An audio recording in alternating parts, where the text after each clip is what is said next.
প্রিয় উপস্থিতি, আসসালামু আলাইকুম। আমি সাইফুল ইসলাম বাবুল। এই মুহূর্তে আপনাদের মাঝে আরেকটা ব্লগ ভিডিও নিয়ে হাজির হয়েছি। আপনারা দেখলে আসলে খুশি হবেন। এর আগে পিছে আমি অনেকগুলো ভিডিও দিয়েছিলাম ব্রিকফিল্ড সম্পর্ক নিয়ে।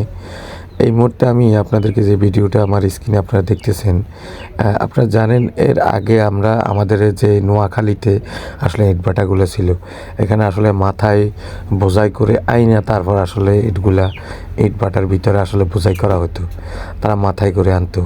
তো বেসিক্যালি আসলে এখনকার যে টাইম বা যে সময় বা এখন কিছু কয়েক বছর হয়েছে, এখন আর মাথায় করে আনার ওরকম শক্তি মানুষের আর কুলায় না।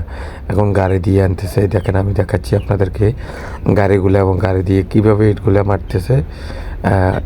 ওদেরকে যারা উপরে আছে তাদেরকে বলা হয় বোঝাই মিস্ত্রি বা সাজাই মিস্ত্রি, আর যারা মারতেছে এরা হলো রেজা বলা হয় এদেরকে, কাঁচা রেজা। তো বেসিক্যালি আসলে যারা ইটভাটার সম্পর্কে ধারণা নাই, আমার ভিডিওটা আসলে তাদের মাঝে যাইতেও পারে, তারা এটা বুঝতে পারবে।